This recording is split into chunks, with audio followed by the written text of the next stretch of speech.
warahmatullahi wabarakatuh.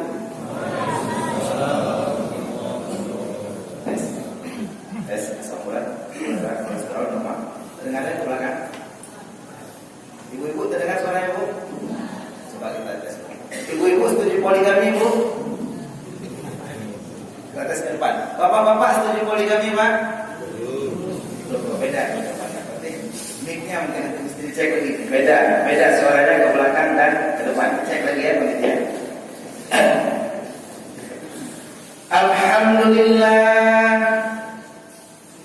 Alhamdulillahilladzi ballaghana ila akhir Sya'ban.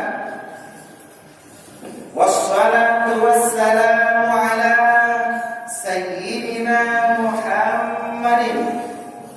Allamana bifadli syahri Ramadan wa ala alihi wa sahbihi man ahya lailata Ramadan bi qiyamil laili wa qiraatil Qur'an. Amma ba'd.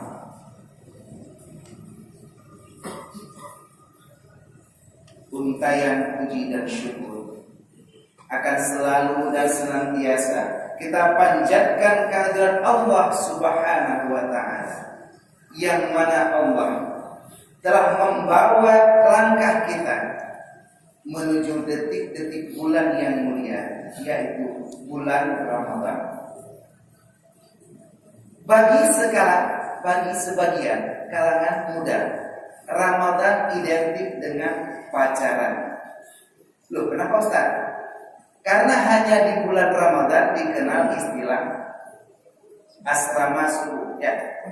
Asmara, kalau asrama di Kodim yang ada asmara subuh. Nah, sebagian para penasihat GPS menegur para pemuda, kenapa kok Ramadan pacaran? Ternyata pacaran itu dilarang bahkan di luar bulan Ramadan. Atau sebagian orang menyatakan, kenapa kamu bohong? Kan ini lagi bulan Ramadan. Apakah bohong di luar Ramadan boleh? Tidak. Jadi ternyata sangat pantas salawat dan salam kita kirimkan kepada Nabi Muhammad SAW yang bersabda, "Atakum syahrul Ramadan syahrul mubarak." Telah datang kepadamu bulan Ramadan, bulan yang penuh berkah. Syahrul artinya muncul ke permukaan. Sehingga orang yang sering muncul ke permukaan, selebgram, orang yang terkenal, selebritis, dan orang yang sering muncul di medsos disebut masyhur. Ramadan hadir dengan kita melihat anak bulan atau hilal, sehingga muncul ke permukaan artinya kita bisa berpuasa setelah kita ru'yah melihat anak bulan ataupun dengan metode hisab. Hisab ini dilakukan oleh ahlinya, yaitu ahli hisab, bukan ahli hisab rokok, tapi ahli hisab penghitungan kalkulasi metode sampainya bulan Ramadan. Nah, penghormatan saya yang pertama dan terutama sekali kepada Teguh Imam Syekh Masjid Al-Arqa, sahabat saya yaitu Teguh Sulaiman, dan kepada seluruh pengurus Masjid Al-Arqa, serta kepada seluruh abiyat Teguh dan seluruh jamaah, baik itu dari TNI, Polri, dan juga para pengurus SMS, pengurus SJB, dan juga Hadim GPS yang luar biasa Bapak datang bersama kita hari ini. Alhamdulillah luar biasa, bahagia sekali saya. Nanti malam kita serah terima ya Pak di KNPI. Jadi mudah-mudahan acara kita di GPS, di SMS, dan di SCB akan selalu berkembang dan berjalan, bahkan ada di beberapa tempat, di beberapa daerah, di Masjid Tumpuk Tengah, di Masjid Al-Magrur yang sudah membuat kegiatan sejenis di subuh-subuh lainnya. Mungkin kita bisa ikut meramaikan kegiatan tersebut. Nah, kembali ke topik kita barusan, yaitu bagaimana kita menghadapi Ramadan. Ternyata ada 4 langkah yang harus kita lakukan dalam menghadapi Ramadan. Ada 4 langkah yang harus kita lakukan dalam menghadapi Ramadan. Kita mulai dari yang kelima, ya. Masih konsentrasi semua? Saya yakin semua jamaah GPS ini sangat handal, sangat bagus dalam konsentrasi. Bahkan saking konsentrasinya banyak yang tafakur, menundukkan kepala. Saya nggak tahu pikirannya tak kemana. Tapi yang pasti itu tanda konsentrasi. Kita mulai dari yang pertama. Yang pertama yang harus kita siapkan dalam menghadapi Ramadan adalah fikriyah. Yang kedua, maliyah. Yang ketiga, jasadiyah. Dan yang keempat, ruhiyah. Jadi fikriyah, maliyah, jasadiyah, dan ruhiyah. Kita akan coba bahas satu persatu. Yang pertama, fikriyah. Kaum ayah berbuat asal syurga Allah. Dalam menghadapi Ramadan kita harus mempersiapkan fikriyah. Fikriyah artinya apa? Fikir. Artinya apa? Ilmu. Bahagiakah kita, senangkah kita apabila kita hendak pergi berkunjung ke tempat salah seorang teman. Lalu kita tahu mereka telah mempersiapkan penginapan, makanan, minuman untuk menyambut kedatangan kita.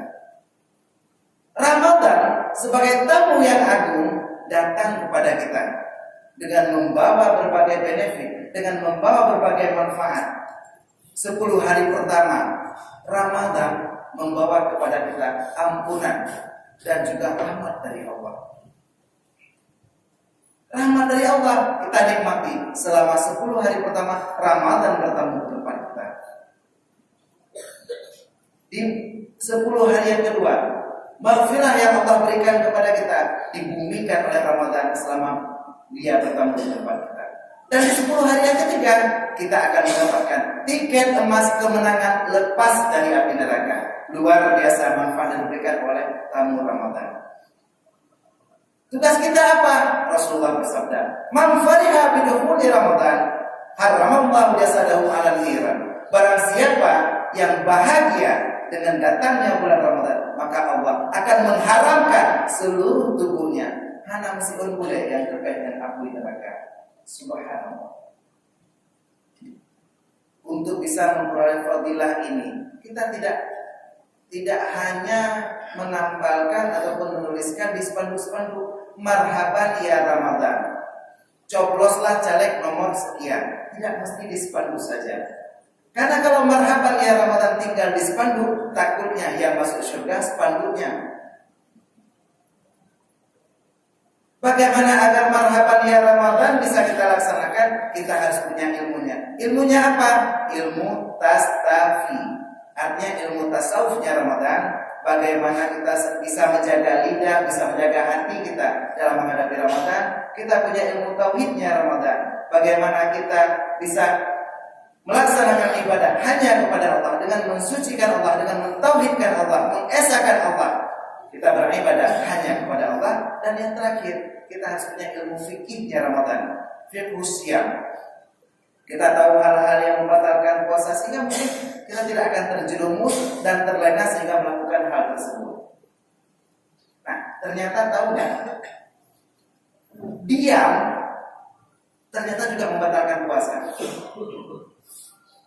Kenapa Ustaz? Kok bisa diam membatalkan puasa? Ya, diam-diam minum es cendol, diam-diam makan lontong, atau diam-diam minum teh dingin di siang bulan puasa. Ternyata itu juga membatalkan puasa. Ini yang pertama, kita persiapkan fikriyah atau ilmu menghadapi Ramadan. Yang kedua, kaum mertua asal syurga Allah, yang perlu kita persiapkan adalah maliyah atau segi finansial atau dananya. Alhamdulillah di Luxmome hari ini telah hadir suatu tempat berbelanja yang menjadi destinasi dan tujuan kita semua. Ada di Jalan Darussalam 212 Malang. Ini harus saya iklankan di mimbar ini. Kenapa? Kalau kita warga muslim tidak belanja di sana, siapa yang akan belanja? Akankah kita belanja semua di warung-warung non-muslim? Ternyata tidak. Kita lihat potensi ekonomi orang Islam memuncak di bulan Ramadan. Ibu-ibu, bapak-bapak belanjanya pasti akan lebih banyak di bulan Ramadan. Kenapa? Di saat Ramadan nafsu makan berlebihan, gaya belanja gila-gilaan. Kenapa? Dalam mempersiapkan bukaan, kita saat mau berbuka di hadapan kita di meja nggak akan afdol rasanya kalau nggak ada cendol, es dawet, lontong, sate, mie jalu, dan berbagai makanan lainnya sampai lemang, sampai bolorong ada semua. Ini yang mengakibatkan pengeluaran kita membengkak. Tapi ternyata dalam bulan Ramadan, selain mempersiapkan maliyah untuk menghadapi puasa di Ramadan, kita juga harus mempersiapkan keuangan ekstra untuk bersedekah. Mengapa? Karena pahala sedekah jauh luar biasa di bulan Ramadan. Kita tanya ibu-ibunya nih. Ibu-ibu kalau belanja ke pasar sayur, ke pasar baju, ke Harun Square, dan toko-toko lainnya, ibu-ibu bawa uang besar atau uang kecil? Uang besar, Bu, ya? Kalau ibu-ibu pergi ke GPS, SCB, SMS, ibu-ibu bawa uang besar atau uang kecil? Kita tanya bapak-bapaknya nih, Pak. Bapak-bapak pas barusan lewat celeng, dari uang di kantong, keluar dua lembar uang, ada uang 100.000, ada uang 5.000. Bapak masukkan yang mana, Pak? Jujur. Ini yang kita harapkan, jujur. Luar biasa. Bahkan kemarin ada salah seorang jamaah GPS, anak muda. Jadi ketika lewat celengan di depannya, dia keluarkan uang. Dia lihat 5.000 uang. Saya ini sudah lumayan, daripada orang lain sedekah 1.000, saya 5.000 lumayan. Dia jawab bismillah, mudah-mudahan menjadi berkah. Tiba-tiba di sampingnya ada bapak-bapak yang menegurnya lalu mencukihnya. Diberikan uang 100.000. Si pemuda ini heran, bapaknya kok dermawan sekali. Tapi akhirnya tanpa like, komen, dan subscribe, dia ambil uang tersebut, dia colok ke celeng. Tapi hati tetap penasaran, kenapa bapak ini kok begitu dermawan? Lalu bapak ini menjawab, itu uang kamu yang jatuh waktu kamu ambil uang 5.000 tadi. Akhirnya apa yang terjadi? Dikejarnya celengan tadi, dia panggil panitia masjid, tolong buka, salah masuk. Salah masuk dan dibuka. Ternyata begitu dibuka, luar biasa. Aroma yang keluar semerbak harum, bau balsem. Ternyata banyak yang celeng itu bekas malam masuk angin, dikerok sama istrinya, duit 100 perak, duit 500 perak, bekas balsem, semua masuk ke dalam celengan masjid. Luar biasa. Nah, ini yang harus kita rubah dalam semangat Ramadan. Bagaimana agar efek maliyah, efek harta yang kita punyai memiliki makna berarti dengan infak, sedekah, dan juga zakat. Jadi jangan sampai zakat mal kita kalah dengan zakat mall kita. Perbanyak zakat kita, perbanyak infak kita, terutama di bulan Ramadan, agar kita membesarkan Ramadan dengan aspek maliyah. Yang ketiga, para pemuda yang berdua asal surga Allah, yaitu aspek jasanya atau tubuh. Nah, puasa adalah ibadah yang memerlukan tubuh yang sehat. Bahkan puasa punya kelebihan. Selain Rasulullah bersabda, "Sumu tasihu", Allah juga berfirman dalam sebuah diskusi, "As-sawmu li wa ana ajzibi". Puasa itu bagiku, kata Allah, dan aku yang akan membalasnya. Ini artinya apa? Puasa adalah satu-satunya ibadah yang tidak bisa dipamerkan. Orang mau pergi haji, mau pergi umrah, mau pergi sholat sekalipun bisa pamer. Kalau kita sholat sendiri di rumah, kita sholatnya pasti cepat-cepat.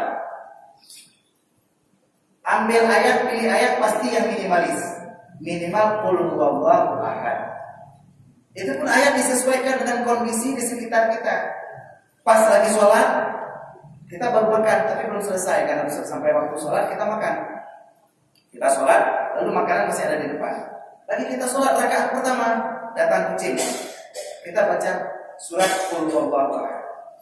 Tapi kita fungsikan Bismillahirrahmanirrahim. Qul huwallahu ahad. Allahus,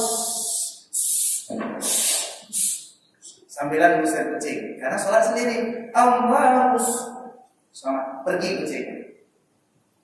Sholatlah kita dengan aman sampai tiba rakaat kedua. Rakaat kedua datang lagi kucing tersebut. Ayatnya kembali dikondisikan, tapi tetap yang minimalis. Qul a'udzu birabbin nas. dikondisikan kembali. Kenapa? Karena sholat sendiri tidak bisa dipamerkan. Begitu kita sholat di dekat mertua kita dalam jemaah GPS, mulailah kita muncul efek rianya. Ara'aital ladzi yukadzibu biddin. Kita lihat orang-orang yang mendustakan agama, termasuk orang yang ria dari ayat. Orang yang begitu sholat di samping mertuanya, Bismillahirrahmanirrahim. Itu mulai ayatnya dipilih-pilih, mulai sampai Al-Baqarah. Bahkan terkadang ini mertuaku sudah pernah dengar aku baca Al-Baqarah. Apa ya kira-kira yang lebih hebat lagi dari Al-Baqarah? Mulailah. Ghairil maghdubi 'alaihim waladdallin. Amin. An Abi Hurairah qala Rasulullah. Mulailah hadis dibaca. Supaya keren di depan mertua. Nah, ternyata ini yang membedakan puasa dengan sholat. Puasa tidak bisa dipamerkan. Jadi kita nggak bisa lihat, oh ini ada orang yang kurus, kayaknya sering puasa. Belum tentu. Jangan tuduh dulu, bisa jadi kurang gizi. Ada orang yang gemuk, apakah jarang puasa? Belum tentu, bisa jadi iya. Jadi yang gemuk itu bisa jadi karena makmur, karena sehat, bisa jadi bukan belum tentu karena jarang puasa. Ataupun kadang-kadang kita lihat, apakah orang yang sering puasa itu mulutnya bau? Aku ini puasa, coba cium. Apakah itu orang berpuasa? Belum tentu, mungkin jarang gosok gigi. Jadi memang puasa ini tidak bisa dipamerkan. Luar biasa. Dan Allah yang akan membalasnya. Bagaimana kita mengkondisikan jasad kita, tubuh kita untuk melakukan puasa. Allah berfirman dalam surah Al-Baqarah 183, Ya ayyuhalladzina amanu. Pertama dimulai dengan ya ayyuhalladzina amanu. Artinya apa? Panggilan ini untuk kita semua yang beriman. Ayat yang dimulai dengan ya ayyuhalladzina amanu 95% bisa dipastikan ayat tersebut turun di Madinah. Karena orang beriman itu berada di Madinah. Kalaupun diturunkan di Mekah, berarti setelah Fathu Mekah. Kutiba alaikumus shiyam, diwajibkan di atas kamu berpuasa. Kama kutiba alal ladzina min qablikum, seperti diwajibkan pada orang sebelum kamu. Sebelum kita sudah ada puasa, walaupun puasanya berbeda. Pada masa Siti Maryam, puasanya berupa menahan diri dari berkata-kata. Jadi diam itu puasa. As-syukur itu saum dulunya. Maka sekarang mungkin sudah berlaku lagi.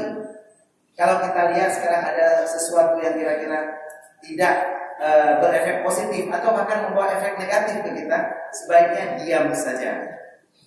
Jangan gara-gara kita nanti like di komen orang tentang 2019 ganti presiden lalu kita ditangkap.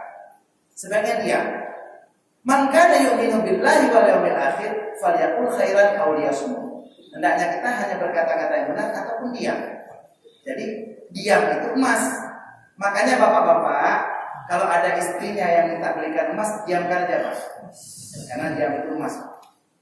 Jadi kita harus menjaga lisan kita, menjaga perilaku kita. Jangan kadang-kadang kita pas mau masuk Ramadan, tandanya apa? Sudah mulai ada suara mercun. Kalau di TV sudah tanda Ramadan, sudah mulai ada iklan sirup marjan. Kalau kita di semuanya sudah ada suara mercun. Nah, kita tanya, kenapa kamu kok bakar mercun? Kenapa kamu lempar mercun?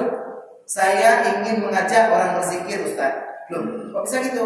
Karena ketika saya lempar mercun, dung, subhanallah, dung, astagfirullah, dung, la ilaha illallah. Semua orang berzikir, Ustaz. Jadi saya ini mengajak orang berzikir. Iya, kalau orang latahnya zikir. Bahkan ada sebagian nih anggota GPS yang begitu latah, dung, baca Yasin. Yasin wal Qur'anil Hakim. Ada yang latahnya baca Yasin. Enggak apa-apa. Kalau latahnya lain gimana?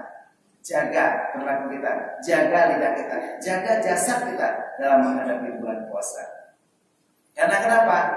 Jasad ini memang sesuatu yang perlu dipersiapkan menghadapi bulan Ramadan. Yang terakhir, para jamaah mutua dan berbanding masuk surga Allah, yaitu ruhiyah. Bagaimana kita mempersiapkan ruh atau mental dalam menghadapi Ramadan. Jadi kita fungsikan 11 bulan yang telah berlalu sebagai spirit dalam kita menghadapi Ramadan. Dan kita jadikan Ramadan sebagai tonggak estafet, sebagai momentum untuk memperbaiki 11 bulan berikutnya. Bagaimana sebelum masuk Ramadan, di bulan Rajab, di bulan Sya'ban, kita mulai dengan ibadah puasa agar kita tidak terkejut waktu masuk bulan Ramadan.